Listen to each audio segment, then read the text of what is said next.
जाएगा तू तो डूबा हुआ तर जाएगा। वंदे राम राम राम राम गाएगा।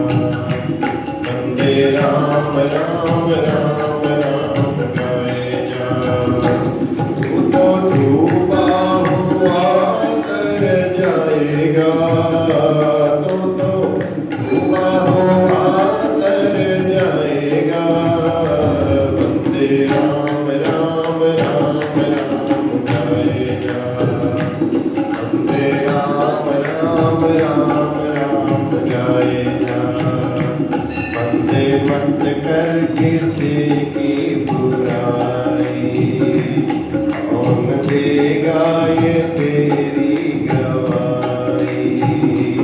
वंदे मत कर किसी की बुराई, कौन देगा तेरी गवाही। प्रभु प्रभु प्रभु पूछेगा तो क्या बताएगा। प्रभु पूछेगा तो क्या बताएगा। वंदे राम राम राम राम गाएगा। वंदे राम राम राम राम गाएगा। तू तो डूबा हुआ तर जाएगा। तू तो डूबा हुआ तर जाएगा। वंदे राम राम राम राम गाएगा। वंदे राम राम राम राम गाएगा। राम नाम की ऊंची दीवारें, राम नाम की ऊंची दीवारें, भाई बंधु ये रिश्ते सारे, भाई बंधु ये रिश्ते सारे, साथ तेरे नहीं जाएगा। साथ तेरे नहीं जाएगा। वंदे राम राम राम राम गाएगा। वंदे राम राम राम राम गाएगा। तू तो डूबा हुआ तर जाएगा। तू तो डूबा हुआ तर जाएगा। वंदे राम राम राम राम गाएगा। वंदे राम राम राम राम गाएगा। राम नाम की महिमा भारी, राम नाम की महिमा भारी। अहिल्या पत्थर से हो गई नारी, अहिल्या पत्थर से हो गई नारी। तू तो गाता हुआ तर जाएगा। तू तो गाता हुआ तर जाएगा। वंदे राम राम राम राम गाएगा। वंदे राम राम राम राम गाएगा। तू तो डूबा हुआ तर जाएगा। तू तो डूबा हुआ तर जाएगा। वंदे राम राम राम राम गाएगा। राम नाम का भर लो खजाना, राम नाम का भर लो खजाना।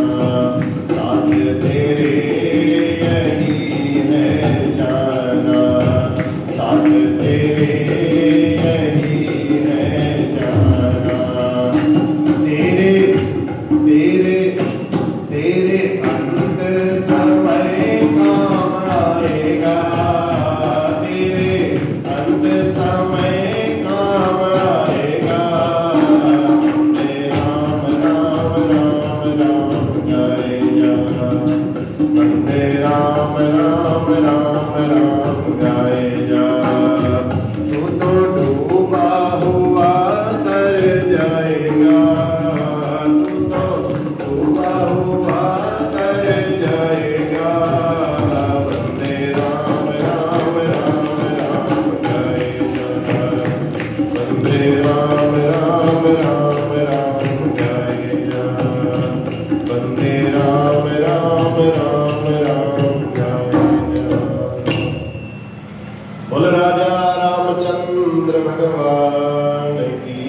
जय।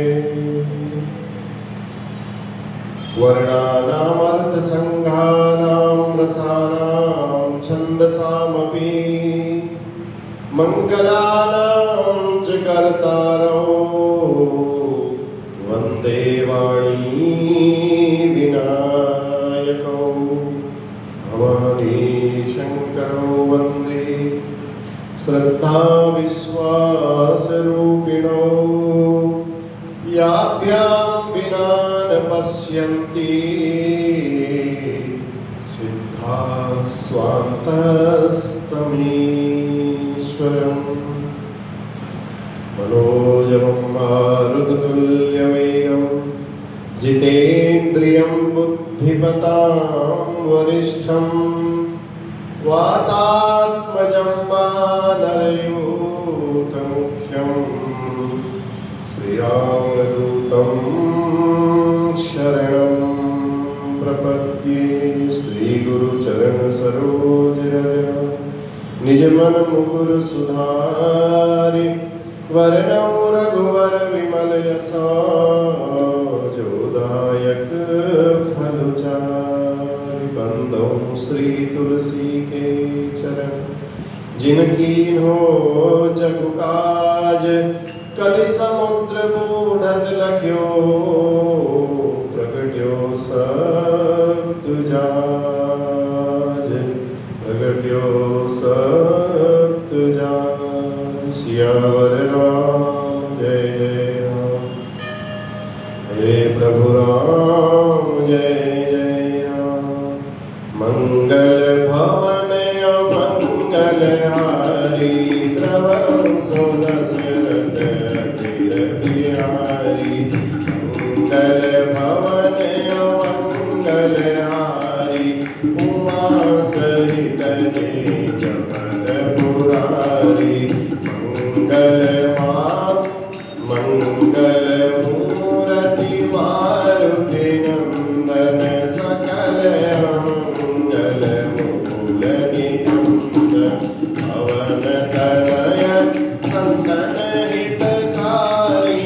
हृदय विराजत अवध बिहारी मातु पिता गुरु गणपति सारद शिवा समेत हम नारद।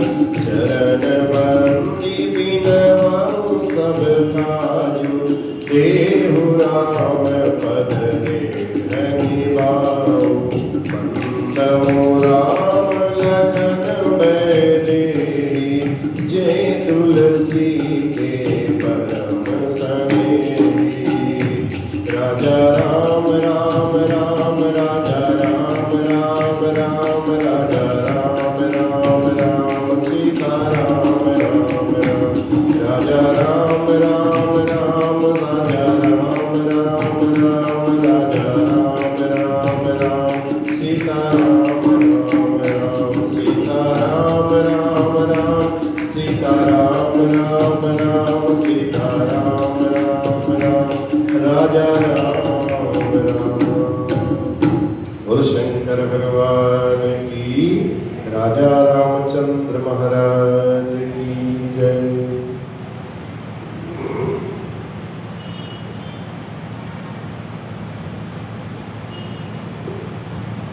मातृपितृचरण कमलेभ्यो नमः। श्री गुरु चरण कमलेभ्यो नमः।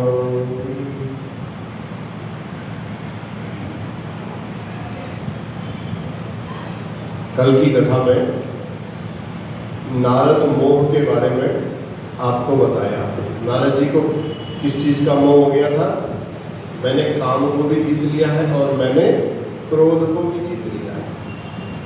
कामदेव को इसलिए जीता क्योंकि कामदेव का असर नारद जी के अंदर बिल्कुल नहीं हुआ। क्रोध को इसलिए जीता क्योंकि नारद जी ने कामदेव को एक भी क्रोधित वचन नहीं कहा। भगवान शंकर की तरह श्राप नहीं दिया, तीसरा नयन नहीं होगा, क्रोधित नहीं होगा।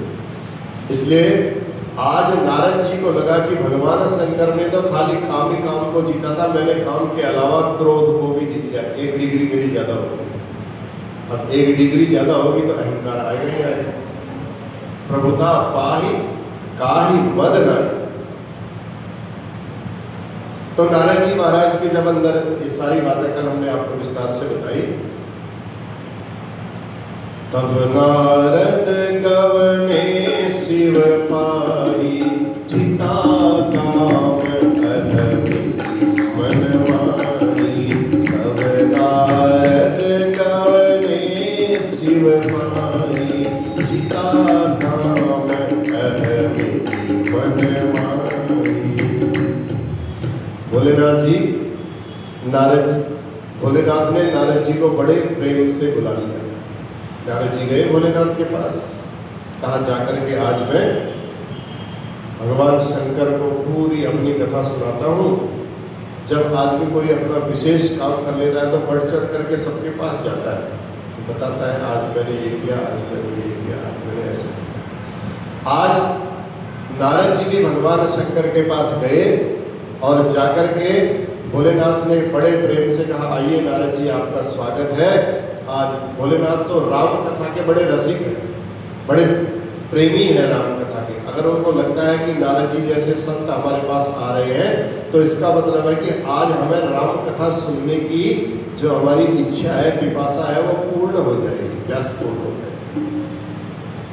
तो भगवान भोलेनाथ बड़े प्रसन्न हुए, कहा बड़ा परम सौभाग्य हमारा आप जैसे संतों के दर्शन हुए। किंतु नारद बाबा आज कुछ दूसरे ही मूड में थे। फिर जैसे ही भोलेनाथ ने उनको सुंदर आसन पर बिठाया और कहा सुनाइए प्रभु अब राम कथा प्रारंभ करिए, तो नारद जी ने कथा तो सुनाई पर परिवर्तन कर दिया। मार चरित शंकर ही सुनाए, अति प्रिय जानी महेश सिखाए। कामचरित आज नहीं सुनाया, रामचरित आज नहीं सुनाया, आज मार चरित सुनाया। मार माने कामदेव।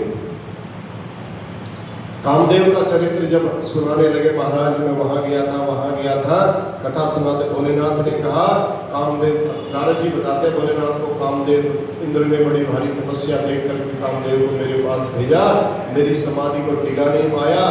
जब हार गया, थक गया, तो नारद जी कहते मैंने उसके ऊपर क्रोध भी नहीं किया और मैंने उसको ऐसे ही आशीर्वाद दे दिया। भगवान भोलेनाथ ने जैसी कामचरित सुनाना, बड़ी प्रसन्नता थी नारद जी के आने पर कि नारद जी आए आज रामचरित सुनाएंगे। जैसी ही कथा ऐसे सुनाने लगे तो भगवान का सिर मुरझा गया, ऐसे रस खत्म हो गया, जो ऊर्जा थी, जो अंदर से उत्साह था, वो समाप्त हो गया।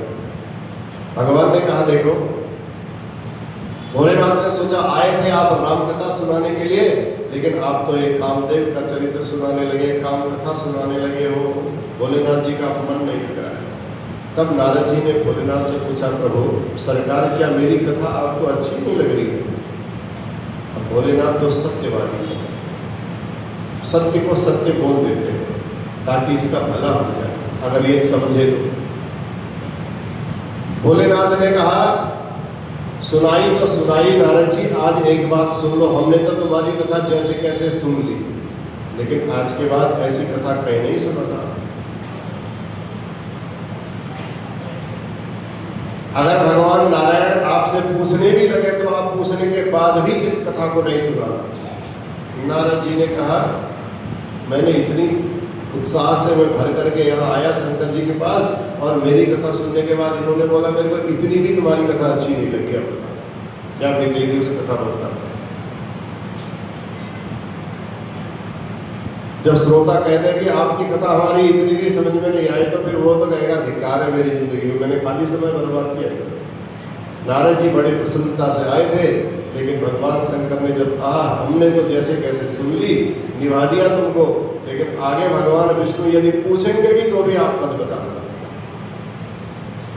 नारद जी को लगा कि भोले बाबा के अंदर ईर्ष्या हो गई है, मैंने तो काम को ही जीता था, इसने क्रोध को भी जीता है, इसलिए अपने से आगे नहीं बढ़ने देखना चाहते हैं, इनकी ऐसी इच्छा है, तो इसलिए इन्होंने मेरे से ऐसा कह दिया। शंभु दीन उपदेश नारद उपदेश हित के लिए भगवान शंकर ने उसको उपदेश दिया, ऐसा बोला। नहीं नारद ही सुहात, नारद जी को वो बात अच्छी नहीं लगी। तो इसलिए भोलेनाथ ने बड़ा सुंदर उपदेश दिया कि जिससे नारद जी का कोई हित हो जाए। आज ऐसा कह दिया, मैं तो इस बात को, देखो डॉक्टर होते ना, अगर आपको कोई फोड़ा हो जाए, अब फोड़ा होता है तो डॉक्टर, एक डॉक्टर तो होता है, उसको एक ऐसी सेफ्रॉन सुखाने वाली एक दवा दे देता है जिससे आपका घाव सूख जाता है। एक डॉक्टर ऐसा होता है, उस घाव को और बढ़ाने के लिए दवा दे देता है ताकि और पक जाए। जब इसका ऑपरेशन करना हो, चीरा लगाना हो, तो ये बड़ी आसानी से पूरा का पूरा निकल जाए, बार बार की झंझट ही खत्म हो जाए। अति प्रिय जानी महेश सिखाए। भोलेनाथ जी भी आज यही सोच रहे कि चलो ये बात यहाँ पर इनके हृदय में उठी है तो ये यहीं की यहीं दब जाए, आगे न उठेंगे। तो इसलिए उन्होंने एक हल्की सी दवाई दी उनको, कहा अब तुम कहीं इस कथा को और नहीं सुनाना। नारद जी ने सोचा भोलेनाथ के मन में ईर्ष्या हो गई है, अब कहा जाना मत, मैंने आपको बोला है। तो नारद जी क्या करते, नारद जी ने सोचा चलो अब मैं नारायण के दर्शन करने तो रोज जाते थे नारद जी। नारद जी ने सोचा एक दो दिन, एक आध महीने बाद जाता हूँ, ताकि भोलेनाथ की बात भी रह जाएगी, वहाँ मचाना कहाँ है, और मैं वहाँ बहुत दिन बाद जाऊँगा तो आज विष्णु भगवान मेरे से पूछेंगे, नारद जी आप बहुत दिनों बाद आज यहाँ आए हैं, और बड़ी उनको प्रसन्नता होगी। मेरे से जब पूछने लगेंगे कहाँ थे इतने दिनों तक, तो मैं फिर वही कामचरित सुनाना शुरू कर दूंगा। तो नारद जी के मन में ये भाव था। तो एक बार तो नारद जी उस समय 1 महीने के लिए ब्रह्मलोक चले गए। अब इच्छा हुई नारद जी की कि भगवान विष्णु को तो सुनाया ही नहीं मैंने अपना चरित्र, रह गई मेरी बात एक अधूरी। अब दिल में जब तक सुनाओ नहीं किसी को, तब तक शांति नहीं मिलती है, सुख की प्राप्ति नहीं होती है। तो नारद जी एक बार कर तल पर बीना, गावत हरि गुण गान प्रवीणा। एक बार कर तल पर बीना, गावत हरि गुण गान प्रवीणा। नारद जी श्रीमन नारायण श्रीमन नारायण श्रीमन नारायण कहते कहते एक बार करतल पर बीना, हाथ में खड़ताल लिया अपनी, और गावत हरिगुण गान प्रवीणा। तुलसीदास जी ने आज बोल दिया नारद जी को एक गाने में बहुत प्रवीण है, ठीक है। तो नारद जी को भक्ति में प्रवीण नहीं कहा आज, नारद जी को वैराग्य में प्रवीण नहीं कहा, नारद जी को कहा गान, ज्ञान नहीं, गान माने गाने में। गाने में आज ये उपाधि लगा करके ये जो चौपाई में लिखा, एक बार करतल बर बीना, गावत हरिगुण गान प्रवीणा। गान प्रवीणा माने गाने में बड़े प्रवीण हैं, आज ये उपाधि दी तुलसीदास जी ने। अब भगवान शंकर ने तो हल्की सी दवाई दी थी, और यहाँ जब भगवान विष्णु के पास पहुंचे अपनी खड़ताल बजाते हुए, और भगवान विष्णु ने कहा ओ आज नारद जी आई गए हैं, अब इनके फोड़े को बढ़िया करके पका दिया जाए ताकि इनका बढ़िया करके ऑपरेशन किया जाए। तो भगवान विष्णु के पास जैसे ही नारद जी पहुंचे तो नारायण जी ने देखा, हर्ष मिले उठी रमा निकेता। बड़े हर्ष होकर के, प्रसन्न होकर के भगवान विष्णु गए, खड़े उठ गए। नारद जी वहां से आ रहे थे, आज भगवान विष्णु अपने आसन से खड़े उठ गए। आइए आइए नारद जी आइए आइए, गले लगा लिया नारद जी को। नारद जी ने सोचा वाह, लगता है मेरी बात भगवान विष्णु तक पहुंच गई, क्योंकि ये तो अंतर्यामी है, ये समझ गए मेरी बात। कहा पहले हम जाकर के इनके चरणों में प्रणाम करते थे, बैठे रहते थे अपनी शेष सैया पर, अब ये हमें आज उठ करके आए हैं रिसीव करने के लिए और अपने हृदय से लगा रहे हैं, तो भगवान की श्रेणी में आ गया हूँ, इसका मतलब है आप मैं इनके बराबर हो गया हूँ। तो मैंने काम और क्रोध को जीत लिया है, इसलिए भगवान उनका आज हाथ पकड़ करके गले में हाथ डाल करके उनसे कहने लगे आइए नारद जी महाराज। बैठे आसन ऋषिन समीता, ऋषि माने नारद जी के साथ भगवान विष्णु आसन पर बैठे। जिस सैया पर भगवान विष्णु विराजते थे उसी सैया पर एक तरफ नारद जी को बैठाया, बगल में स्वयं आप बैठ गए। ऐसा देख करके नारद जी के मन में जो थोड़ा बहुत संदेह था वो संदेह दूर हो गया। कहा महाराज पहले तो मैं आता था, आप क्षीर सागर में जब बैठे रहते थे तो मैं पहले जल का स्पर्श करता था, आपको ऐसे दूर से प्रणाम करता था, उसके बाद फिर आपके पास आकर के आपके चरणों में बैठता था। ऐसे नारद जी सोच रहे हैं। तो बहुते दिनन कीन मुनि दाया। अब जब नारद जी ऐसा सोच ही रहे थे तो भगवान विष्णु ने कहा, नारद जी आपने बड़ी कृपा की हमारे ऊपर, बहुत दिनों बाद आज आपने दर्शन दिए। बहुते दिनन मुनि कीन दाया, आपने बड़ी दया की हमारे ऊपर, जो बहुत दिनों से आपने यहाँ दर्शन दिए। बड़े दिनों बाद आपके दर्शन हुए। हम भगवान का दर्शन करने जाएंगे। अब हम मंदिर में आते हैं तो हम भगवान के ऊपर उपकार करने थोड़ी आते हैं, भगवान के ऊपर दया करने थोड़ी आते हैं। आज भगवान नारद जी को कहते हैं, आप हमारे ऊपर दया करने आए हो। बहुत दिनन कीन मुनि दाया, आपने बड़ी दया की हमारे ऊपर जो आज दर्शन दिए। अब तो नारद जी का अहंकार और चढ़ गया, थोड़ा पकड़ आया। समझ रहे मेरी बात को? तो जब भगवान उसको निर्मूल करना चाहते हैं, जब मूल से उखाड़ना चाहते हैं, तो भगवान ऐसे ही देते हैं। जब कष्ट बहुत ज्यादा आते हैं तो समझ लो भगवान हमारी इतनी परीक्षा ले रहे हैं कि ये दुख फिर जिंदगी में दोबारा कभी आपके समीप भटकेगा भी नहीं, और आप वैसी गलती दोबारा फिर कभी करोगे भी नहीं। आज भगवान ने जब ये व्यंग किया तो नारद जी की समझ में नहीं आया, क्योंकि नारद जी के अंदर काम और क्रोध को जीतने का जो अहंकार भरा हुआ था, उस अहंकार से उनकी बुद्धि भ्रष्ट हो गई। नारद जी की इस व्यंग को नहीं समझ पाए, वो दया शब्द का अर्थ नहीं समझ पाए। वो सोच रहे हैं कि मानो भगवान कहना चाहते हैं, नारद जी आज आप दर्शन करने के लिए नहीं, दर्शन देने की भावना से आए हो, बहुत दिनों से आए। इसलिए नारद जी ने अब शुरू किया, अपनी कथा सुनानी शुरू की, और नारद जी ने पूरी काम कथा लेकर के आए थे मन में कि मेरे को वही सुनानी है जो मैंने कामदेव को हराया है। आज वही काम कथा सुनानी शुरू कर दी।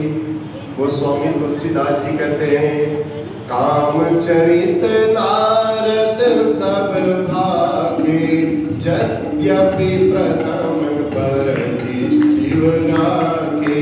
काम चरित नारद सब भागे, यद्यपि प्रथम पर जी शिव राखे।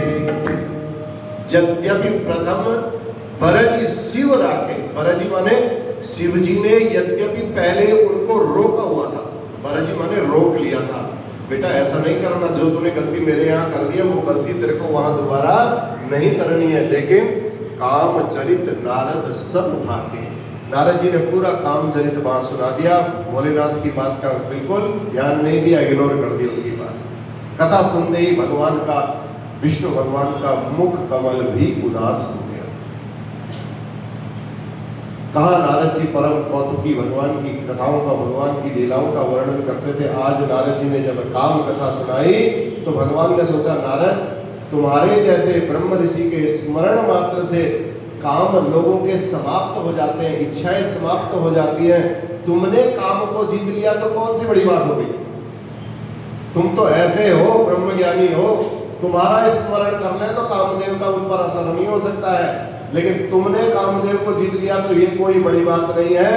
तो ब्रह्मचर्य व्रत मति धीरा, तुम्हीं की करही मनोभव पीरा। आप ब्रह्मचर्य के व्रत में प्रतिष्ठित हैं, आप जैसे ब्रह्म ऋषि के ऊपर क्या कभी कामदेव का प्रभाव पड़ सकता है? नारद कहे सहित अभिमाना, कृपा तुम्हारी सकल भगवाना। इतना भगवान कह रहे हैं उसको, नारद जी को, कि आपके ऊपर काम का प्रभाव कैसे पड़ सकता है। लेकिन नारद जी की समझ में ये बात भी नहीं आया। कहते महाराज ये भी सब आपका ही प्रभाव है, आपकी कृपा है सब। आज आपकी कृपा से मैंने कामदेव को जीत लिया। फिर भी बात उस बात को ऐसे कह रहे। भगवान ने कहा ठीक है, अहंकार से बोल रहा है या अहंकार शून्य होकर के बोल रहा है, कोई भीतर से बोल रहा है या बाहर से बोल रहा है, तो बोलने वाले के बोलने की जो टोन होती है ना, उस टोन से समझ में आ जाता है कि ये किस भाव में बोल रहा है। तो भगवान ने जैसे ही कहा, अरे नारद जी महाराज, नारद जी ने भगवान से कहा, प्रभु ये तो सब आपकी ही कृपा है। भगवान समझ गए कि आपकी कृपा से ही मैंने, नारद जी कहना चाह रहे हैं कि मैंने कामदेव को जीत लिया। टोन से ही समझ गए भगवान। उर अंकुरेव गर्भ तरु भारी, इनके हृदय में गर्भ का पौधा उत्पन्न हो गया है, इसलिए बेगी सो मैं डारी हूं उखारी। भगवान कहते हैं अब इस पौधे को मेरे को जरूर बहुत जल्दी उखाड़ना पड़ेगा। ये अभिमान के पौधे को मैं जड़ से उखाड़ फेंकता हूं। जो मेरी शरण में आ जाता है उसका फिर मैं कल्याण करके ही उसको भेजता हूं, क्योंकि ये भगवान का प्रण है। भगवान शिव ने बड़ा प्रयास किया था नारद जी को बचाना, नारद जी फिर भी वहां चले गए। तो नारद जी ने भगवान जी को प्रणाम किया और वहां से चल पड़े विष्णु भगवान के यहाँ से। भगवान विष्णु ने कहा ठीक है बेटा जाओ। जैसे ही नारद जी 2 कदम आगे बढ़े, भगवान ने ऐसी माया रची, 100 योजन का इतना सुंदर विशाल नगर बना दिया, माया का नगर बना दिया, जिसका नाम था श्रीपुर। ठीक, और वहां बैकुंठ की जैसी सुंदरता, इतनी शोभा थी। उस नगर का जो राजा था उसका नाम था शील निधि। एक उसकी कन्या थी जिसका विवाह स्वयंवर रखा गया था, उसका नाम था श्रीदेवी। ठीक, तो उसको विश्व मोहिनी तक बोला गया। वो दिखने में इतनी सुंदर थी, इतनी आकर्षक थी, तो इसलिए उसको विश्व मोहिनी बाद में बोला गया, लेकिन उसका वास्तविक नाम था श्रीदेवी। अब शील निधि राजा ने जैसे ही नारद जी ने देखा इतना सुंदर नगर है, तो ठीक, अब हम पिक्चर में देखते हैं ना 3 घंटे में ही, तो भगवान की माया क्या नहीं कर सकती है। पिक्चर में हम देखते हैं नायक पैदा होता है, बड़ा होता है, उसका विवाह होता है, उसके बाद सारे काम होकर 3 घंटे में पूरी पिक्चर भी समाप्त हो जाती है। ऐसे ही आज भगवान ने नारद जी के 2 कदम आगे बढ़ते ऐसा पूरा माया का नगर रचा। कन्या भी हो गई उसमें, शील निधि राजा भी हो गया, उसमें स्वयंवर का कार्य भी हो रहा है, पूरी सजावट हो रखी है। तो जब उस नगर को देखा तो इतना सुंदर नगर देख करके नारद जी को लगा कि अरे आज तक मैं इस नगर में क्यों नहीं गया हूँ, मैं तो भूल गया, इतनी जगह घूमते रहता हूँ, मैं तो सारे लोगों में जाते रहता हूँ, लेकिन इस नगर में तो मैं गया ही नहीं। चलो जाकर के इस नगर को देखता हूँ। मन में इच्छा हुई नारद जी की, और देखते ही नारद जी के मन में लोभ आ गया, और यह सारे अवगुण नारद बाबा के अंदर आएंगे, ये सब भगवान की इच्छा से ही हो रहा है। भगवान जब हमारा हित करना चाहते हैं तो फिर भगवान उसी मार्ग पर भेजते हैं जहां से हमारा हित होगा। आज प्रोड्यूसर भी भगवान है, सारी पिक्चर बनाने वाले, ठीक, इसलिए सारा अभिनय वही करवा रहे हैं। जैसे ही नारद जी ने नगर में प्रवेश किया, नारद जी राजभवन में गए, तो उस शील निधि राजा ने एकदम नारद जी को देख करके स्वागत किया। कहा महाराज आइए आइए, अपने बढ़िया करके बैठाया और अपनी बिटिया को बुलाया। बिटिया को बुला करके कहा नारद जी महाराज आज आप आ गए, हमारे ऊपर आपने बड़ी कृपा की, आप कृपा करके मेरी बेटी का हाथ देख लीजिए। इसकी हस्तरेखा क्या कहती है, थोड़ा इसके बारे में मुझे बताइए।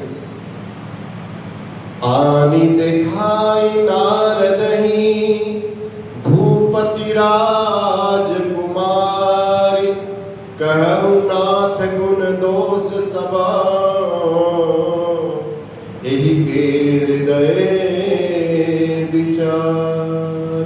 हे नारद जी, शील निधि राजा ने कहा मेरी कन्या में क्या गुण है और क्या दोष है, आप कृपा करके मुझे बताएं।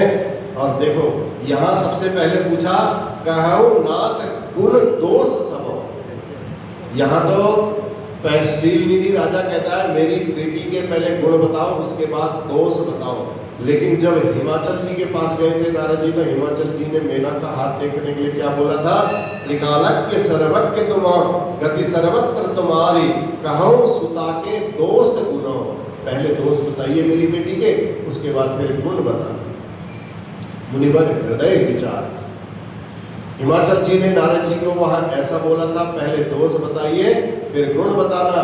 आज शील निधि राजा कहता है मेरी बेटी के पहले आप गुण बताइए, उसके बाद आप फिर उसके दोष बताइए। कहो सुता के दोष गुण, ये हिमाचल जी ने बोला था।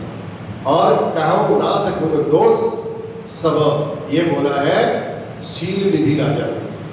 ठीक, अब नारद जी तो साक्षात लक्ष्मी जी का हाथ देख रहे हैं, तो नारद जी के लगा कि ये तो इतनी सुंदर कन्या, और हाथ इसका सुंदर, हाथ की हस्तरेखा तो इसकी ऐसी कहती है, ये तो बड़ा दिव्य सुंदर, इसका जैसा तो इस संसार में न कोई हुआ आज तक मैंने देखा, न कोई आगे होने वाला। इतनी सुंदरी तो कोई नहीं हो सकती। ये तो विश्व मोहिनी के रूप में आई है। यहाँ पर नारद जी ने विश्व मोहिनी शब्द बोला। नारद जी भगवान की माया से मोहित हो गए और विश्व मोहिनी को निहारते रहे। शीलनिधि ने कहा, महाराज हाथ की रेखा देखने के लिए कहा है, आप मेरी बालिका की, मेरी बेटी की हाथ की रेखा देख करके आप बताइए कि इसको कैसा पति मिलेगा। अब माताओं को यही तो चिंता रहती है, माता पिता को, भाई इसकी शादी ठीक ठाक हो जाएगी, इसका घर बार ठीक होगा कि नहीं होगा। बस नारद जी ने कहा, महाराज ध्यान पूर्वक सुनो, इस बिटिया में बहुत ही सुंदर लक्षण है इसके, मैं आपको बताता हूं। जो एही परई अमर सोई होई, समर भूमि तेहि जीत न कोई। जो एही परई अमर सोई होई, समर भूमि तेहि जीत न कोई। सेवहि सकल चराचर पाई, परई शील निधि कन्या जाई। जो इस कन्या के साथ विवाह करेगा महाराज, वो अमर हो जाएगा। और जो इससे विवाह करेगा उसे युद्ध में कोई जीत भी नहीं सकता है। अब बताइए नारद जी सही बोल रहे हैं कि गलत बोल रहे हैं? सही बोल रहे हैं। नारद जी ने बोला, सच तो नहीं बोल रहे, क्योंकि नारद जी ने बोला कि जो इससे विवाह करेगा वो अमर हो जाएगा, लेकिन ऐसा नहीं है। जो अमर होगा वही इससे विवाह करेगा। नारद जी ने बोला, मैं तो अमर हूं नहीं, अगर ऐसा कहूंगा तो मेरा तो पत्ता साफ। इच्छा तो नारद जी की इच्छा हो गई कि मेरा विवाह हो जाए इससे। नारद जी ने उसको दूसरे तरीके से शब्दों में हेर फेर कर दिया। बोला वही, लेकिन शब्दों में थोड़ा सा हेर फेर कर दिया। जो यही बरई अमर सोई हुई, जो इसको वर्ण करेगा, जो इससे विवाह करेगा, वो अमर हो जाएगा। लेकिन ऐसा था नहीं। जो अमर होगा वो इससे विवाह करेगा। और दूसरा बोला, समर भूमि तेहि जीत न कोई, और जो इससे विवाह करेगा उसको कोई हरा नहीं सकता है। तो भगवान नारद जी ने ऐसा बोला, लेकिन था जो अजय होगा, जिसको कोई जिंदगी में हरा नहीं सकता है, उससे इसका विवाह होगा। तो इस प्रकार बड़े सुंदर तरीके से नारद जी ने कहा, जो दूसरा वो बताया, जो अजय होगा वो इससे विवाह करेगा। तीसरी बात बोली, जिसकी सेवा सारा संसार करता होगा वो इससे विवाह करेगा। नारद जी ने कहा, अगर सही बताया तो मामला सब गड़बड़ा जाएगा, तो लक्षण सब विचारी उर राखे। सत्य बात को तो अपने हृदय में दबा लिया नारद जी ने, सही बात जो थी। लेकिन कछुक बनाई रूप सन भागे, राजा के सामने में कुछ बना करके, बनावटी बात बना करके बोल दी, वही बात को थोड़ा सा पलट दिया, उलट दिया।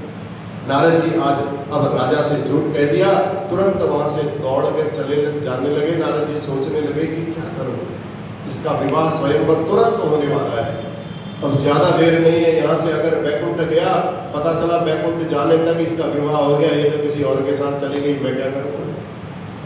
यह है काम का प्रभाव, कुछ समझ में नहीं आ रहा है।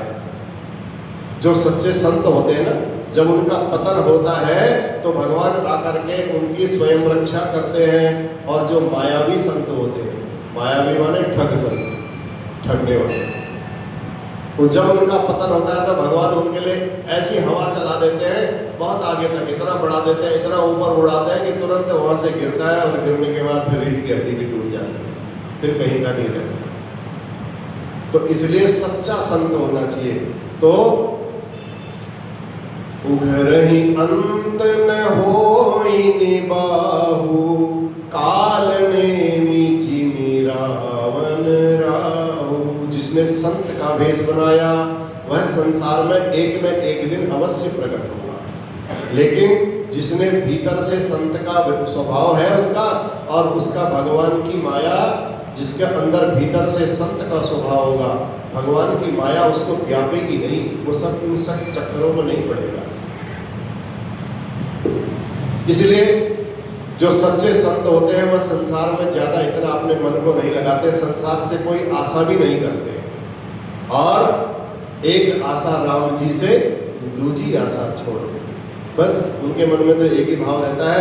आज नारद जी सोचने लगे कि उनके मन में एक ही भाव आ रहा नारद जी के कि वो स्त्री मुझे कैसे प्राप्त होगी।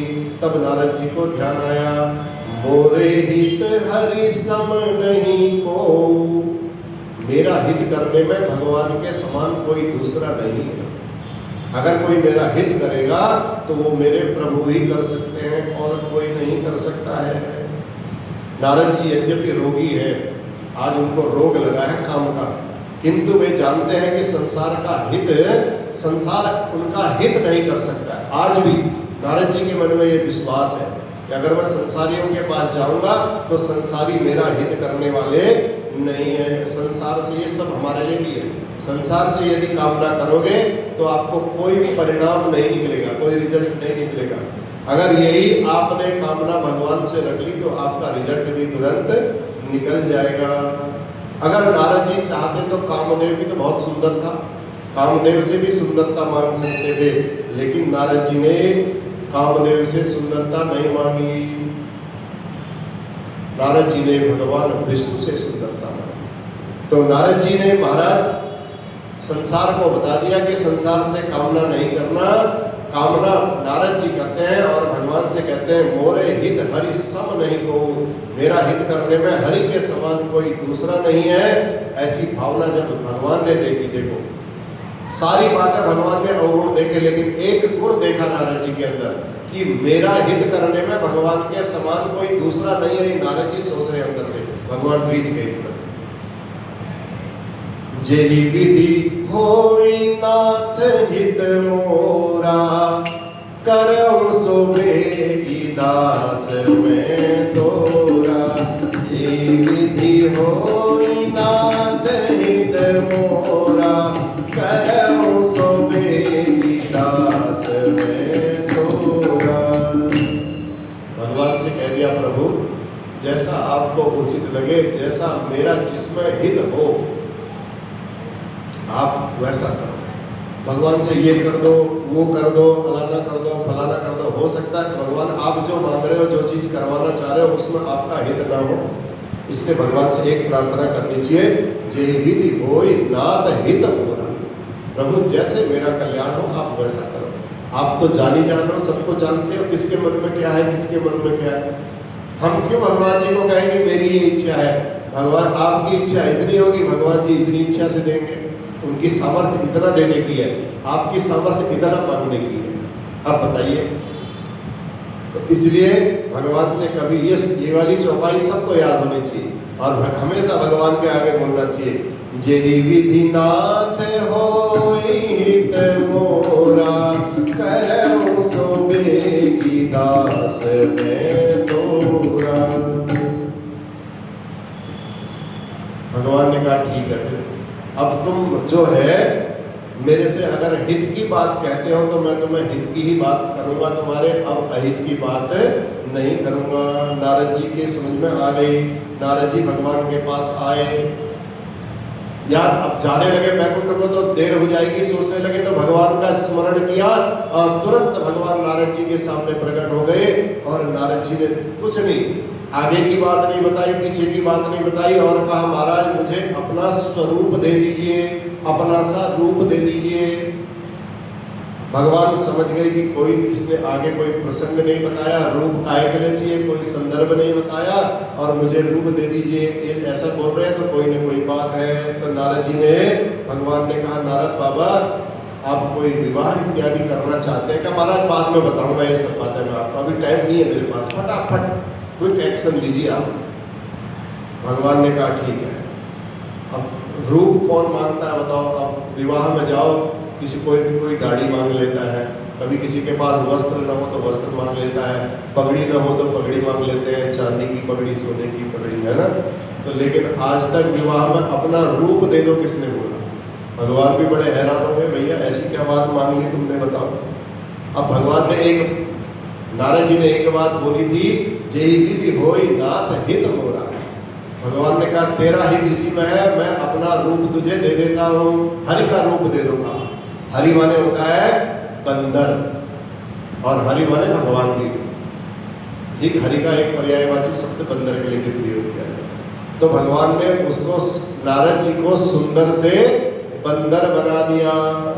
बस भगवान ने कहा नारद जी देखो, जो तुमको रोग लगा है, अगर डॉक्टर के पास आप जाओ, डॉक्टर से आप कहो प्रभु मेरा इसका इलाज कर दो, लेकिन इस इलाज में कष्ट नहीं होना चाहिए, इंजेक्शन नहीं लगना चाहिए थोड़ा सा, तो डॉक्टर कहेगा देखो अगर मीठी गोली दूंगा तो ये सूखने वाला नहीं है, अब ये घाव इतना खतरनाक हो गया, मेरे को इसको कट जरूर लगाना पड़ेगा, और कट लगा करके इसको पूरा निकाल करके बाहर, नहीं तो ट्यूमर हो जाएगा, दिक्कत हो जाएगी। आज भगवान ने भी यही सोचा कि तुम जान रहे हो कि मेरे रोग की दवा क्या है, लेकिन फिर भी तुम मेरे से मांग रहे हो। कोई मरणासन्न होता है व्यक्ति, वो भगवान से कह देता है प्रभु अब नहीं जीना चाहता हूँ, डॉक्टर साहब अब नहीं जीना चाहता हूँ, मुझे मार दीजिए, आप कोई ऐसी दवाई दीजिए अब मैं मर जाऊँ। डॉक्टर फिर भी उसको जहर की पुड़िया नहीं देता है, डॉक्टर कहता है फिर भी शायद तुम ठीक हो जाओ, शायद तुम ठीक हो जाओ, कुछ न कुछ अपनी तरफ से अच्छी दवाई देता ही रहता है। तो आज भगवान कहते हैं उपथ भाग रुज व्याकुल रोगी, वैद न देई सुनऊ मुनि जोगी। यहाँ पर अब भगवान ने अपना रूप दिया, तो लोग कहते हैं भगवान का रूप मांगना कोई कुपथ्य थोड़ी है, कुपथ्य माने जो देने योग्य न हो। तो नारद जी ने भगवान का रूप ही तो मांगा था। नारद जी ने बोला था आपन रूप देह प्रभु मोही, अपना रूप आप मुझे दे दीजिए। तो भगवान कह रहे हैं कुपथ मांग रूप व्याकुल रोगी। जो भगवान का रूप मांगना कुपथ है, ये बहुत बड़ा गंभीर प्रश्न लोगों के मन में आता है। तो भगवान कहते हैं देखो, भगवान के रूप को मांगा काहे के लिए जाता है? भक्ति करने के लिए। भगवान के रूप को संसार की कामनाओं की पूर्ति के लिए नहीं मांगा जाता है। आज नारद जी विवाह करने के लिए भगवान का रूप मांग रहे हैं। भगवान ने कहा ये रूप अगर मैं विवाह करने के लिए दूंगा तो ये तेरे को पचेगा नहीं, उपत्य हो जाएगा।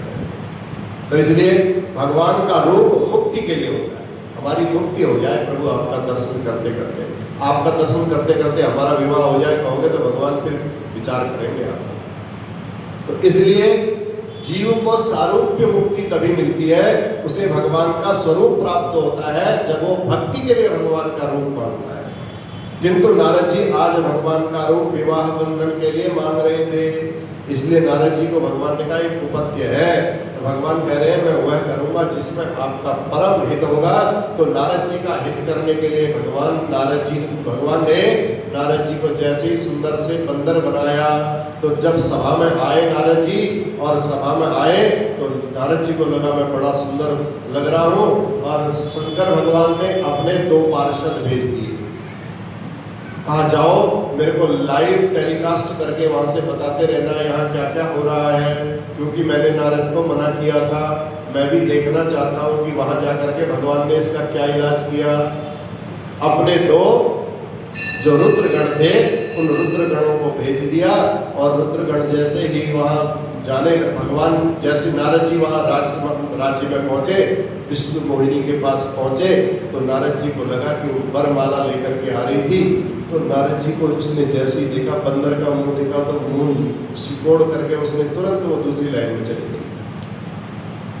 नारद जी ने, अब वो जो भगवान शिव ने अपने संवाददाता भेजे थे, वो कहते हैं अरे नारद जी आप तो बड़े सुंदर लग रहे हो, बैठो महाराज बैठो, 2 मिनट रुको, आएगी आपके पास, आएगी आपके गले में ही वरमाला डालेगी, बड़े सुंदर लग रहे हो, बड़े सुंदर लग रहे हो। रहे कहा दुई रुद्रगण ते जाने सब भेद। उनके भेद को वो रुद्रगण जानते थे कि नारद जी कैसे लग रहे हैं। तो भगवान की करुणा देखो, नारद जी को बंदर का रूप दे दिया, और रुद्रगणों ने विश्व मोहिनी के बारे में नारद जी को बार बार कहा कि आपको जरूर वरेगी, आपके साथ जरूर वरण करेगी। नारद जाने सबही सिर नामा। नारद जी को देखो, अब एक चीज विशेषता देखिए आप, नारद जी उस सभा में पहुंचे हैं, स्वयंवर की सभा में पहुंचे हैं। एक नारद जी जानते हैं, 2 भगवान शिव के जो रुद्रगण हैं वो जानते हैं कि नारद जी का मुंह बंदर का है, और एक विश्व मोहिनी जानती है, एक शील निधि राजा जानते हैं, और जितने राजा बैठे हैं सबको नारद जी के ही रूप में दिखाई दे। इसलिए नारद जी जब आए तो सब ने उठ करके नारद जी को प्रणाम किया। केवल ये 4 लोग ऐसे हैं जिनको पता है कि नारद जी का मुंह बंदर की तरह दिखाई दे रहा है। सब प्रशंसा करने लगे, जो रुद्रगण थे बड़ी प्रशंसा कर रहे हैं, नारद जी को बड़े सुंदर लग रहे हो महाराज, बड़े सुंदर लग रहे हो। जब दूसरी पंक्ति में पहली पंक्ति छोड़ करके विश्व मोहिनी दूसरी पंक्ति में चली गई तो नारद जी को लगा कि ये यहाँ नहीं आएगी, तो रुद्रगणों ने कहा महाराज दूसरी पंक्ति में आप बैठ जाओ, इस पंक्ति में शायद आपको देख करके आया था। नारद जी को लगा कि इसने मुझे देखा नहीं शायद। फिर नारद जी दूसरी पंक्ति में पहुंच गए। जैसे ही नारद जी दूसरी पंक्ति में पहुंचे, विश्व मोहिनी ने देखा कि नारद जी को तो उस पंक्ति की तरफ तो देखा ही नहीं, झांका भी नहीं। वो फिर दूसरी पंक्ति की तरफ चली गई। देखत हृदय क्रोध बाते, मरकट वदन भयंकर दे। किंतु कन्या ने जैसे ही नारद जी को मरकट बदन के रूप में देखा, बंदर के बदन के रूप में देखा, उसके हृदय में बड़ा क्रोध हो गया और उस कन्या को भयंकर क्रोध आया, उस पंक्ति से ही हट गई। और जेहि दिशि बैठे नारद भूली, सो दिशि देहि न बिलो की भूली। भूल कर भी उस लाइन को दिखाई नहीं जहां नारद जी बैठे थे। अब नारद जी को लगा हो सकता कन्या ने न देखा मुझे, उसकी दृष्टि नहीं पड़ी। इतनी बड़ी सारे राजा लोग आए हैं, एक से एक सुंदर है, एक से एक सुंदर है। तो जिस पंक्ति में नारद जी बैठे थे, जब दूसरी पंक्ति में गई तो उस पंक्ति पर भी वो विश्व मोहिनी नहीं गई। तो संत लोग कहते हैं इसका आशय, नारद जी देखो भगवत प्राप्त संत भी है, बड़े अच्छे संत हैं, ठीक। तो विद्वान लोग इसका अर्थ निकालते हैं कि वो माया जो भगवान की माया थी, विश्व मोहिनी थी, वो नारद जी की पंक्ति में क्यों नहीं थी।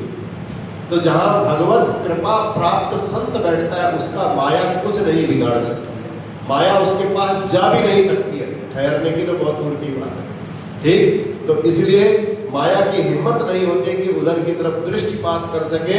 यहाँ नारद जी माया की दृष्टि से तो बच गए, लेकिन अपनी पंक्ति में बैठे सभी राजाओं को माया की दृष्टि से बचा लिया। क्योंकि संत जहाँ बैठे रहता है, संत का प्रभाव ऐसा होता है, उसके साथ जितने लोग सत्संग में बैठे चाहे ना बैठे, लेकिन उस सत्संगी के साथ बैठने वाले लोगों का भी उस सत्संगी के साथ उद्धार हो जाता है। आज नारद जी के साथ जितनी पंक्ति में सब राजा बैठे थे, उन राजाओं का भी उद्धार हो गया, माया ने उनकी तरफ भी नहीं देखी। ये विद्वान अपना अर्थ लगाते हैं। तो इतने में भगवान लक्ष्मी, भगवान नारायण जी, भगवान विष्णु जी बड़ा सुंदर वेश बना करके वहां प्रकट हो गए। और राजकुमारी ने देखा, हर्षित होकर के, प्रसन्न होकर के वरमाला उनके गले में पहना दी। बोलिए लक्ष्मी नारायण भगवान की। जैसे ही लक्ष्मी निवास भगवान लक्ष्मी जी को लेकर के अंतर ध्यान हुए, राजाओं का संपूर्ण समाज निराश हो गया, सब बड़े दुखी हो गए राजा लोग। मोह के कारण नारद जी की बुद्धि भ्रष्ट हो गई थी, बड़े व्याकुल हो गए नारद जी, बड़ी इच्छा लेकर के आए थे, इतना उन्होंने प्रपंच रचा, इतना प्रपंच रचा उस कन्या को प्राप्त करने के लिए। इतने में रुद्रगणों ने एक बार नारद जी को और कह दिया, महाराज जरा दर्पण में भी अपना मुंह देख लीजिए। ऐसा कहा और रुद्रगण भागे जोर से पीछे से। और नारद जी को लगा कि इन्होंने मेरे को अपना मुंह देख लीजिए बोला, जरूर दाल में कुछ काला है, कोई न कोई बात जरूर है, ये ऐसा क्यों बोल रहे हैं। तो जैसे ही नारद जी ने जल में अपना मुंह देखा, दर्पण तो होते नहीं थे, मोबाइल तो बहुत दूर की बात है, दर्पण था नहीं, जल में जैसे ही अपना मुंह देखा ऐसे करके, नारद जी को लगा वो हो मेरे को तो बंदर का रूप दे दिया भगवान ने। और दोनों शिव जी के गण भागने लगे और नारद जी को बड़ा क्रोध आ गया। जिन नारद जी ने काम को भी जीत लिया था और क्रोध को भी जीत लिया था, आज उन्हीं नारद जी को क्रोध भी आ गया। देखो भगवान की माया। भगवान ने कहा ये चीज, जिस चीज को तू सोचता था मैंने जीत लिया है, वही चीज तेरे को मैं करवा करके तेरे को जड़ से हटा दूंगा। वो राक्षस जैसे ही भागे, शिव जी के गण भागने लगे। नारद जी ने भागते हुए शिव जी के गणों को श्राप दिया, कहा दोनों कपटी हो जाओ, तुम दोनों पापी हो जाओ, राक्षस हो जाओ, आकर के तुम संत का अपमान करते हो। तो एक ने कहा चलो अब नारद जी से माफी मांग ली जाए, दूसरे ने कहा नहीं भैया बड़े क्रोध में है, अभी प्रणाम मत करो, नहीं तो और कुछ 2-4 श्राप दे देंगे। तो इस समय चलने में ही नारद जी सोचते हैं, आज इतना क्रोध है नारद जी को, इतना क्रोध है, नारद जी कहते हैं आज अगर मुझे ये भगवान विष्णु मिल गए तो मैं ऐसा श्राप दूंगा इनको, ऐसी अकल, ऐसा सिखाऊंगा सबक, ये जिंदगी भर याद रखेंगे। इतने क्रोध में नारद जी भागने लगे, नारद जी बैकुंठ की ओर जाने लगे। ऐसा सोच करके नारद जी जब बैकुंठ की ओर जा रहे थे तो भगवान बीच में ही प्रकट हुए, और बीच में प्रकट हुए। आनंद की बात देखिए, राजकुमारी जो नारद जी को जो दिख रही थी साक्षात भगवान की माया थी, वो भी वहां प्रकट थी। तो नारद जी को श्राप देने की जल्दी थी तो समझ में कुछ आया नहीं। भगवान ने कहा कि अब नारद जी का श्राप लेना बहुत जरूरी है, तो भगवान बीच में ही प्रकट हो गए। अब देखो, विद्वान लोग कहते हैं नारद जी बैकुंठ में जा रहे थे तो भगवान बैकुंठ में इतनी जल्दी क्यों आ गए, भगवान को श्राप लेने की इतनी जल्दी क्या थी? नारद जी बैकुंठ में कब जा रहे थे? जब नारद जी को क्रोध बहुत था। और सुंदरकांड में आप पढ़ते हो ना, काम क्रोध मद लोभ सब नाथ नरक के पंथ, ये सब नरक की ओर ले जाते हैं। काम क्रोध लोभ मोह। आज नारद जी क्रोध से बैकुंठ को जा रहे थे। भगवान ने कहा आ तो ये बैकुंठ को रहे हैं, लेकिन इन्होंने जो रास्ता पकड़ लिया है, जो हाईवे इन्होंने पकड़ लिया है, वो हाईवे गलत पकड़ लिया है। अब ये कहीं वहां बैकुंठ की तरफ जाने के बजाय कहीं नरक की तरफ पहुंच गए तो और बुरा हो जाएगा। इसलिए भगवान ने बीच में ही आकर के उनको रिसीव करना प्रारंभ कर दिया। भगवान ने सोचा इनको रास्ते में रिसीव कर लिया जाए, तो इसलिए भगवान वहां पहुंच गए। अब नारद जी को इतना क्रोध आया, इतना क्रोध आया, नारद जी के क्रोध की कोई सीमा नहीं। नारद जी ने भगवान को एक साथ 3 श्राप दे दिए। बड़े ध्यान से सुनिए। बंचे मोहि जवनी धरि देहा, सोई तनु धरहु श्राप ममैहा। बंचे मोहि जवनी धरि देहा, सोई तनु धरहु श्राप ममैहा। दूसरा श्राप, कभी आकृति तुम कीन हमारी, करी है कीस सहाय तुम्हारी। कभी आकृति तुम कीन हमारी, करी है कीस सहाय तुम्हारी। तीसरा श्राप, मम अपकार कीन तुम भारी, नारी विरह तुम कोप दुखारी। मम अपकार कीन तुम भारी, नारी विरह तुम कोप दुखारी। 3 श्राप दे दिए नारद जी ने भगवान को। पहला श्राप दिया, पंचे मोहि जवनि धरि देहा, सोई तनु धरहु श्राप मम देहा। मानव शरीर धारण करके आपने मुझे ठगा, इसलिए आपको भी अब मानव का शरीर धारण करना पड़ेगा। भगवान भोलेनाथ पार्वती जी को ये बता रहे हैं भगवान के अवतार की कथा। भगवान ने कहा कैसे कैसे अवतार लिया था। एक रूप यहाँ पर नारद जी बता रहे हैं सारे। पहला श्राप किया नारद जी ने, कथा वही चल रही है, भगवान भोलेनाथ पार्वती जी को सुना रहे हैं। कहते हैं नारद जी ने कहा, पंचे मोहि जवनि धरि देहा, जो मानव शरीर धारण करके आपने मुझे ठगाया ना प्रभु, शील निधि राजा बने थे ना, वही मानव शरीर आपको धारण करना पड़ेगा। दूसरा, कपि आकृति तुम कीन हमारी, तुमने मुझे बंदर बनाया, कपि आकृति बनाई आपने मेरी, इसलिए करी है कीस सहाय तुम्हारी, मुझे आपने बंदर का रूप दिया था, यही बंदर तुम्हारी सहायता, तुमको इनकी सहायता लेनी पड़ेगी। जब ये बंदर तुम्हारी सहायता करेंगे तभी तुम्हारा कार्य सफल होगा, अन्यथा तुम्हारा कार्य भी सफल नहीं होगा। तीसरा, मम अपकार, अपकार माने बुराई, आपने मेरा भला नहीं किया। उपकार माने भलाई और अपकार माने बुराई, बुरा। मम अपकार कीन तुम भारी, आपने मेरा बड़ा बुरा किया, आपने अच्छा नहीं किया मेरे साथ, इसलिए नारी विरह तुम हो दुखारी। भगवान को डर लग गया, जैसे ही बोला ना मम अपकार कीन तुम भारी, जैसे तुमने मेरा विवाह नहीं होने दिया, भगवान को लगा कि नारद जी कहेंगे ऐसे ही तुम्हारा विवाह भी नहीं होगा, तो भगवान तुरंत बीच में टोक दिया, अरे नारद जी क्या कह रहे हो, बोलो आप क्या कहना चाहते हो। नारद जी ने कहा मम अपकार कीन तुम भारी, नारी विरह तुम हो दुखारी, जिस तुमने मेरा विवाह नहीं होने दिया उसी नारी के विरह में तुम भी दुखी हो। भगवान ने कहा चलो कोई बात नहीं, चलेगा, तुमने ये तो नहीं कहा ना तुम्हारा विवाह नहीं होगा, अगर विवाह नहीं होता तो हो गया फिर तो सारा काम, दुख तो झेल लेंगे कोई बात नहीं, लेकिन बिना विवाह के हम कैसे झेल पाएंगे। तो इसलिए भगवान ने कहा महाराज इतने श्राप एक बार में, भगवान ने आज तक आप इतने सारे शास्त्रों को पुराणों को पढ़िए, कहीं नहीं लिखा इतने एक बार में 3-3 श्राप भगवान को किसी ने नहीं दिए, एक नारद जी है। तो नारद बाबा के सिवा कोई और दूसरा नहीं दे सकता, ये आस्था है। और खूब फटकार भी लगाई भगवान को, ऐसा नहीं खाली श्राप भी दिया, देखो भगवान को डांटा क्या, परम स्वतंत्र न सिर पर कोई, आप इतने स्वतंत्र हो ना, आपके ऊपर तो कोई बैठा नहीं, हम किसके पास जाए आपकी शिकायत लेकर के, आप बताओ, परम स्वतंत्र हो आप, जो मर्जी आए वो मर्जी कर लेते हो। समुद्र मंथन करवाया आपने, और समुद्र मंथन में करते करते भोले बाबा को बेचारों को विष दे दिया, अपना अमृत पी गए। कितना आपने, कौन कहने वाला आपको, भोले बाबा को आपने विष दे दिया, डांट रहे, देवताओं को आपने अपना नहीं पी गए, देवताओं को आपने अमृत पिला दिया और भोले बाबा को विष दे दिया, है ना गलत काम, वहां पर न्याय होना चाहिए था।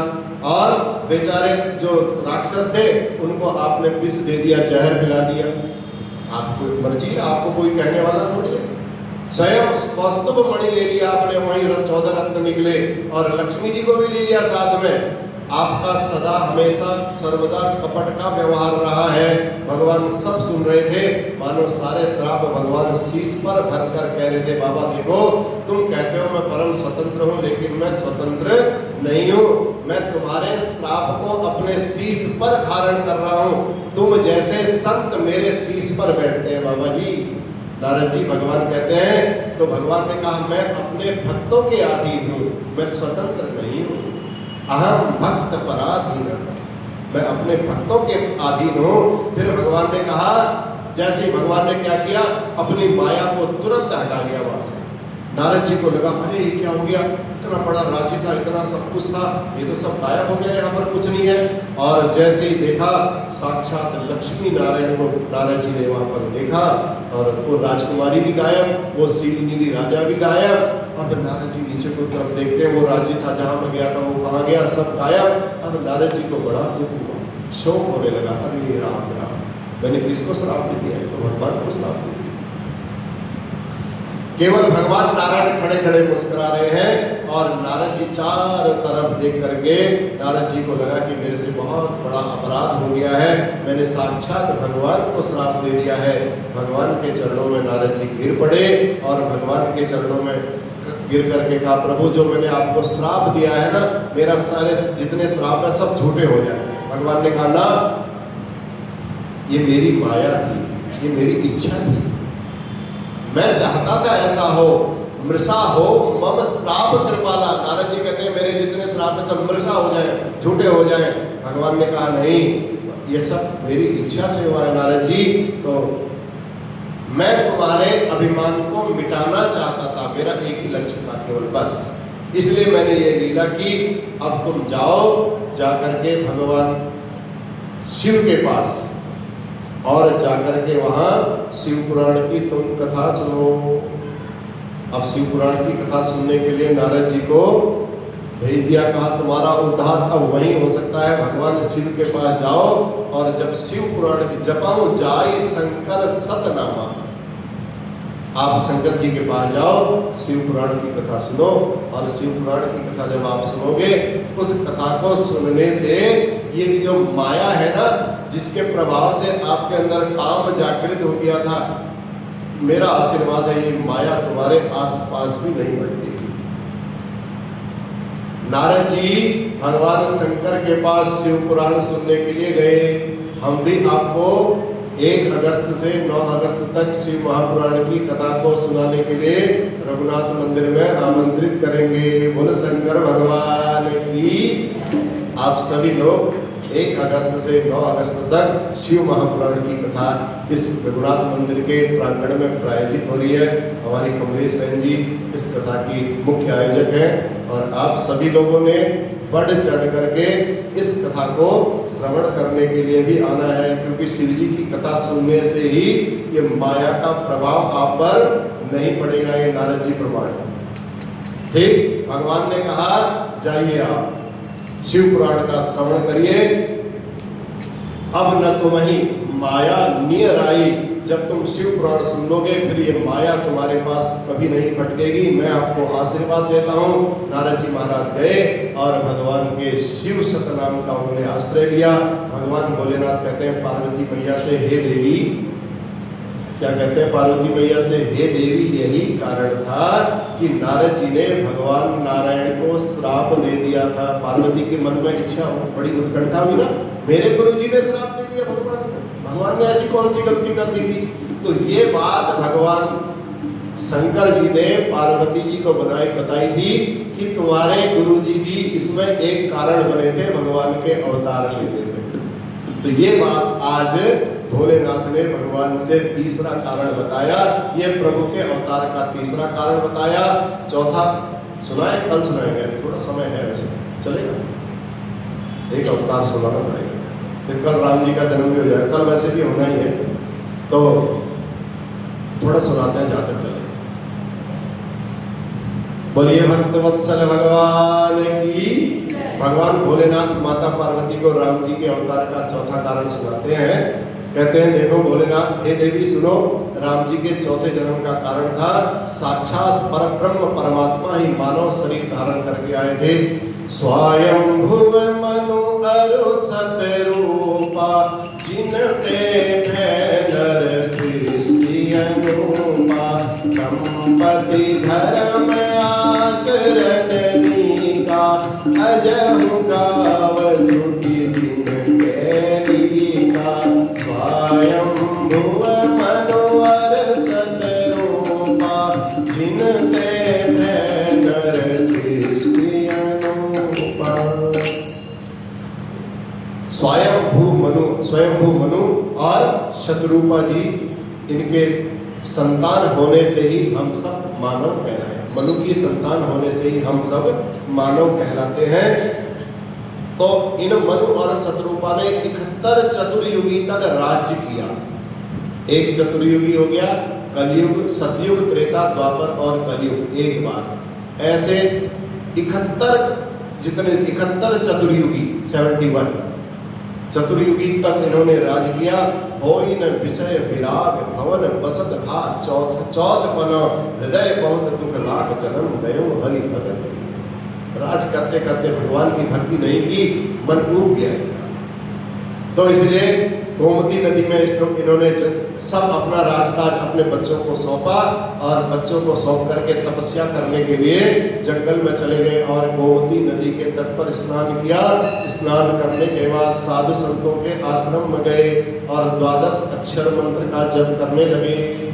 12 अक्षर मंत्र पुनि जपहि सहित अनुराग वासुदेव पद पंकरुह दंपति मन अतिला। ओम नमो भगवते वासुदेवाय। विधि हरि हर तप देखी अपारा मन समीप आए बहुबार। इतनी कठोर तपस्या की कि हरि और हर शिवजी और विष्णु भगवान कई बार उनके पास आए, कई ब्रह्मा जी कई बार आ गए, लेकिन वरदान मांगो का वो तपस्या में ऐसे लीन थे, उन्होंने भगवान आए और चले गए, सुनी नहीं। ऐसी तपस्या की उन्होंने 23,000 वर्ष तक कठोर तपस्या की। जब कोई मनु महाराज की साधना नहीं टिका पाए भगवान भी, तो स्वयं भगवान श्री राम ने आकाशवाणी के माध्यम से कहा मांगो मांगो बरु भय नभ वाणी। आकाशवाणी हुई कि मांगो मांगो बरु आप कोई वरदान मांगिए हमसे। जैसे ही उनके कान में, मनु महाराज के कान में ये बात पहुंची तो चमत्कार हो गया। हृष्ट पुष्ट तन भय सुहाए, मानव अवै भवन ते आए। ऐसा लग रहा है जैसे अभी अभी घर से बाहर आए हो। ये भगवान की कृपा होती है। देखो चमत्कार, आकाशवाणी कान में सुनते ही हृष्ट पुष्ट हो गए। इतनी तपस्या की थी, सब शरीर जो दुर्बल था, निर्बल था, एकदम हृष्ट पुष्ट बढ़िया हो गया। तो महाराज मनु ने कहा, प्रभु मैं आपका दर्शन करना चाहता हूँ। भगवान ने कहा वरदान मांगना होता तो मैं आपके मनु महाराज कहते हैं, प्रभु आकाशवाणी तो हुई है, लेकिन मेरी इच्छा है मैं आपका दर्शन करूं। नहीं, अगर मेरे को वरदानी मांगना होता, ब्रह्मा जी मेरे पास आए थे, इंद्र आदि देवता मेरे पास आए थे, मैंने किसी की नहीं सुनी, सब चले गए लौट करके। लेकिन भगवान ने कहा, मनु महाराज आपने मेरी साधना तो की है, दर्शन करने की आपकी इच्छा है, तो आप जो साधना कर रहे हो, देखो निर्गुण निराकार के रूप में कर रहे हो, साक्षात भगवान को सामने रख करके नहीं कर रहे हो। ध्यान लगा रहे हो तो निर्गुण निराकार का आप ध्यान कर रहे हो। तो इसलिए आप चाहते हो कि मैं आपके दर्शन करूं, सगुण रूप में आऊं, साक्षात आपके। जब आप सगुण रूप में मेरी उपासना करोगे तब मैं आपके सामने आ सकता हूं। ऐसा कैसे संभव हो सकता है? आप आराधना निर्गुण की कर रहे हो और दर्शन सगुण के करना चाहते हो। अगुण अखंड अनंत अनादि जेहि चितहि परमार्थवादी, नेति नेति जेहि निगम निरूपा, निजानंद निरुपाधि अनुपा। तो इस प्रकार निर्गुण निराकार जान करके आप मेरी आराधना कर रहे हो और सगुण साकार के रूप में मुझे पाना चाहते हो। मैं कौन सा आकार लेकर के आऊं? मनु महाराज ने विचार किया, सोचा कि भगवान जो सगुण आकार रूप है भगवान का, वो भगवान शिव जानते हैं कि सगुण रूप में भगवान का रूप कैसा है। जान महेश राम प्रभु ताई, इसलिए मनु महाराज ने कह दिया, प्रभु जो स्वरूप भगवान शिव के मन में बसता है, भोलेनाथ के हृदय में भगवान का कैसा रूप बसता है? बाल रूप। कागभूषण जी के मन में कैसा रूप बसता है? बाल रूप। आज मनु महाराज ने भी कह दिया, जो भगवान शिव के हृदय में रूप बसता है वही रूप मुझे चाहिए। आप वही स्वरूप लेकर के मेरे सामने आए,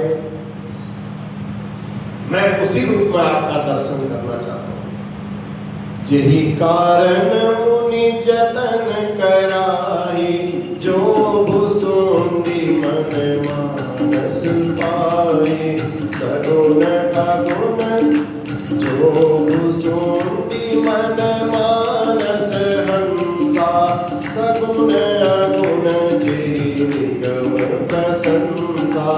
देखहि हम स्वरूप भरि लोचन, कृपा करहु प्रणतारति मोचन।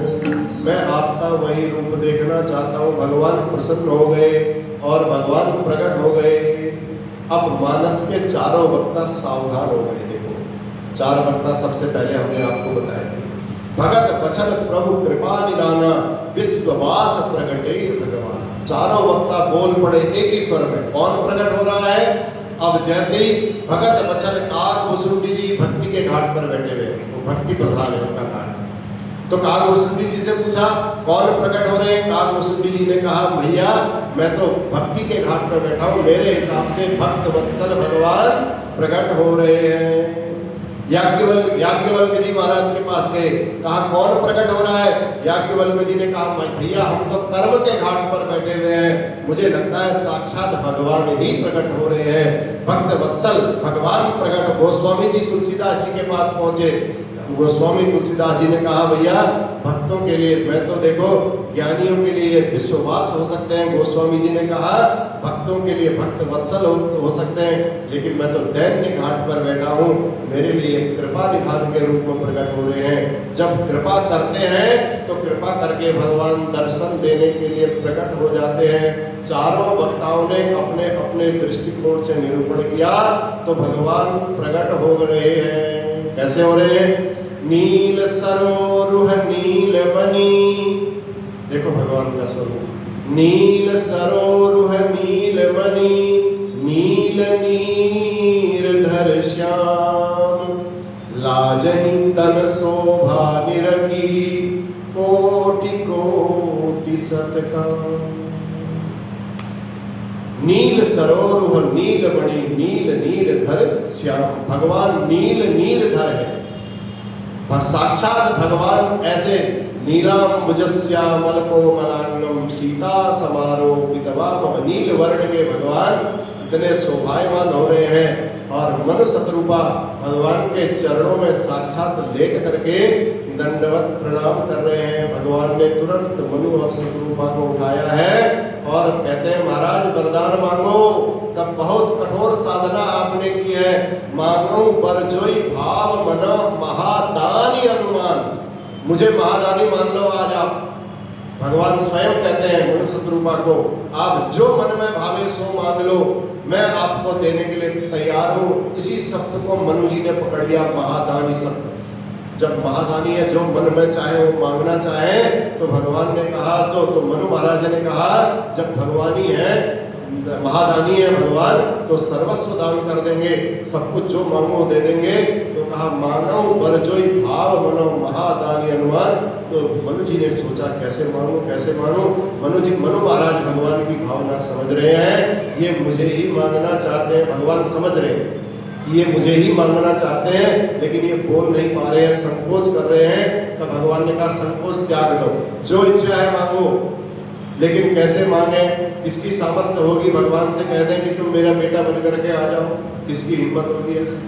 लेकिन संकोच अंत रह गया और अंत में कह दिया। कैसे कहा, देखो कहने का तरीका मनु महाराज का। चाहु तुम ही समान सुता प्रभु सन कवन दुराव। हे प्रभु, मैं आपसे आपके जैसा बेटा मांगता हूं, आपसे आपके जैसा बेटा चाहता हूं। भगवान ने कहा धन्य हो महाराज, मैंने तो कहा था कि आप संकोच के कारण मुझसे मांग नहीं रहे हैं, और आपने जो मांगा, अब मेरे जैसा बेटा मांग लिया है, तो मैं अपने जैसा बेटा कहां से लाऊं। तो भगवान ने मनु और शतरूपा को वहां वचन दिया, कहा मैं अपने ही जैसा भरत को लेकर के आऊंगा। किसको लेकर के आऊंगा? भरत को लेकर के आऊंगा, और मेरे में और भरत में जरा सा भी अंतर नहीं निकलेगा। मेरा जैसा कोई नहीं है, इसलिए अब मैं स्वयं ही तुम्हारा बेटा बन करके आऊंगा। मैं आपको आशीर्वाद देता हूँ, नृप तव तनय होब मैं आई। हे राजन, मैं तुम्हारा बेटा होकर के आऊंगा। और भगवान ने शतरूपा जी की ओर देखा, कहा माता जी आप भी कुछ मांग लो, बहुत देर से खड़ी हो आप। तो शतरूपा जी ने कहा मेरे स्वामी जी ने मुझे वरदान में मांग लिया है, जो वरदान मांगा है वही मुझे बड़ा अच्छा लगा है। जो वरुनाथ चतुर नृप मांगा, चतुर माने चालाक, जो चालाक मेरे पति है उन्होंने जो वर मांग लिया है, सोई कृपाल मोई अति प्रिय लागा, वही मुझे बड़ा अच्छा लगता है। और इसलिए चतुर इसलिए बोला, कल बताएंगे इसकी व्याख्या, क्योंकि शतरूपा जी कहती है कि देखो मैंने तो साक्षात नारायण के रूप में आपके दर्शन कर लिए, मेरे पति ने भी दर्शन कर लिए। यदि आप हमारे घर में बेटे के रूप में आओगे तो पूरा संसार आपके दर्शन, जो दर्शन हमने किए हैं वही दर्शन सारा संसार कर लेगा। इसीलिए कहती है शतरूपा जी, जो वरुनाथ चतुर नृप मांगा, मेरे चतुर पति ने जो कुछ मांग लिया है वर, वो मुझे बड़ा पसंद है, वही वर मुझे भी चाहिए। तो भगवान बड़े प्रसन्न हो जाते हैं। आगे कल हम भगवान राम जी का जन्मोत्सव मनाएंगे बड़े प्रेम से। आज की कथा को यहीं पर संपन्न करते हैं। राजा राम राम राम सीता राम राम राम, राजा राम राम राम सीता राम राम राम, राजा राम राम राम सीता राम राम राम, राजा राम राम राम सीता राम राम। श्री राम श्री राम श्री राम जानकी बैठे हैं मेरे सीने में। श्री राम जानकी बैठे हैं मेरे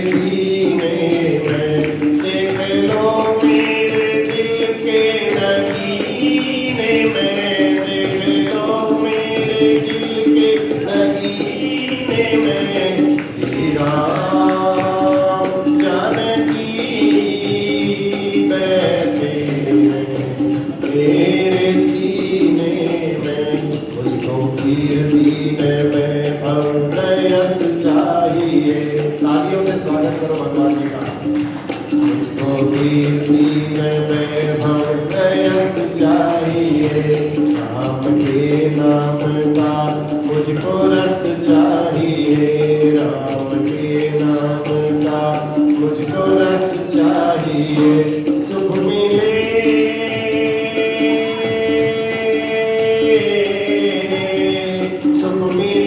ऐसे अमृत को पीने में, श्री राम जानकी बैठे मेरे सीने में, श्री राम जानकी बैठे मेरे सीने में। राम रसिया हूँ मैं, राम सुमिरन करूं, बोलो राम सुमिरन करूं, सिया राम का सदा ही मैं चिंतन करूं, सिया राम का सदा ही मैं चिंतन करूं। सच्चानंद है, सच्चानंद है ऐसे जीने में, श्री राम जानकी बैठे मेरे सीने में, श्री राम जानकी बैठे मेरे सीने में। हाथ सीना है सबको ये दिखला दिया, हाथ सीना है सबको ये दिखला, भक्ति में शक्ति है ये दिखला दिया, भक्ति में शक्ति है ये दिखला दिया। कोई मस्ती न सागर पीने में, कोई मस्ती न सागर पीने में, श्री राम जानकी बैठे मेरे सीने में, श्री राम बैठे मेरे सीने में। देख लो मेरे दिल के नगीने में, देख लो मेरे दिल के नगीने में, श्री राम जानकी बैठे मेरे सीने में, श्री राम श्री राम श्री राम। बोलो शंकर भगवान की, राजा रामचंद्र महाराज की, पवन सुत हनुमान की, आज के आनंद की जय। धर्म की जय हो, अधर्म का नाश हो, प्राणियों में सद्भावना, विश्व का कल्याण हो। गौ माता की जय हो, गंगा मैया की जय हो, भारत माता की जय। नमः पार्वती पतये, हर हर हर महादेव। जय जय